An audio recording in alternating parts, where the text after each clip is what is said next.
people are going to feel better before they look better. So I don't know why people want to sell constantly on, hey, we're going to have you look like this someday.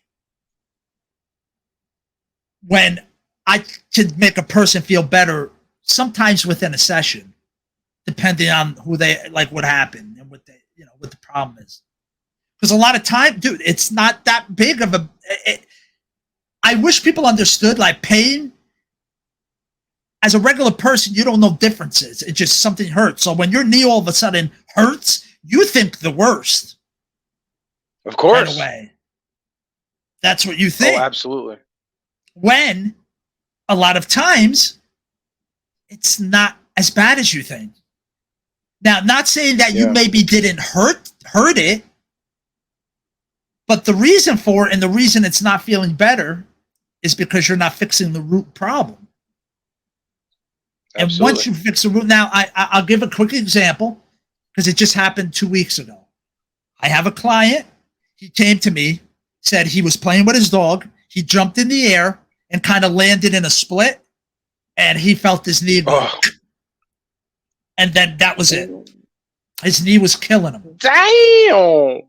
Yeah, dude, it was bad. It was bad. He said he couldn't even walk. He had to limp up on the other leg up the stairs.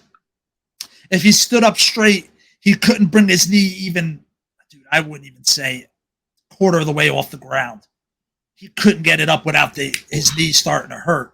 So I'm like, okay, blah, blah, blah. I'm going to shorten this. I'm not going to make it boring. It basically, I'm telling him. I think I tore my sack. No, you actually did almost. So I did. Yeah, watch last episode. So I told him, dude, I guarantee you your glute isn't firing right. So you weren't moving correctly. So when you landed, you didn't cushion in the right spots, and the lesser of the joints went. And that's why you hurt it, because your knee had to take the brunt of it instead of you having like almost like a shock absorber with your ass. You know what I mean? Yeah, exactly. So, but I would never think that. No, nobody would. Nobody would. So I said, okay, I want to do this test. And again, maybe some of you ain't going to know what this is, but I had him do a hip thrust on a box I had in my gym, and I said, please squeeze your butt cheeks. Go to the top and squeeze your butt cheeks, and tell me if you feel them both. And he's like, dude, I can't feel my left glute, which was the knee that he hurt. Yeah. No, I'm sorry, the right one. It was the right one. What's the right? I can't even remember right now. I think it was the left one. Because I was on the left side kicking it. I kicked his glute to try to make it fire. Like I was tapping. You kicked his ass? I did. I kicked his knees. Because what happens is your ass. Sometimes when somebody punches you or taps you in a muscle, don't you tend to tense it? Of course. So I was trying to get some feedback from his glute. So I was just tapping it with my foot. Again, I wouldn't do this to a woman. He was a guy. So I was tapping his butt. And dude, when I tell you, he said he couldn't feel anything. It felt like a dead, like pork chop. It felt like a dead piece of meat. It wasn't even contracted. It felt nothing. It's crazy. It felt like a piece of brajol. Exactly. That's what it felt like. So, needless to say, I did some crap, got it firing where he felt it. By the end of the session, he was able to stand against the wall and bring his knee all the way up almost to chest height without knee pain. That's amazing. And he was able to walk fine. So it wasn't 100% gone, but within an hour of doing stuff, it was better.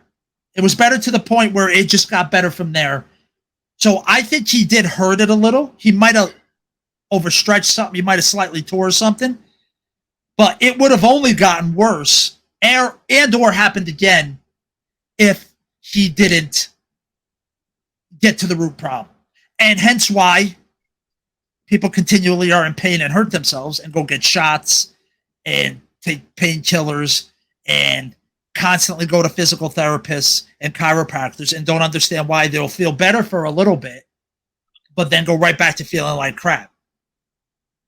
When chiropractors are great for getting your skeletal system back to alignment and back to the way it can be most efficient.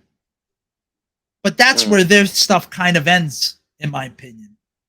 Physical therapists are amazing to get someone who cannot move to move. They are amazing.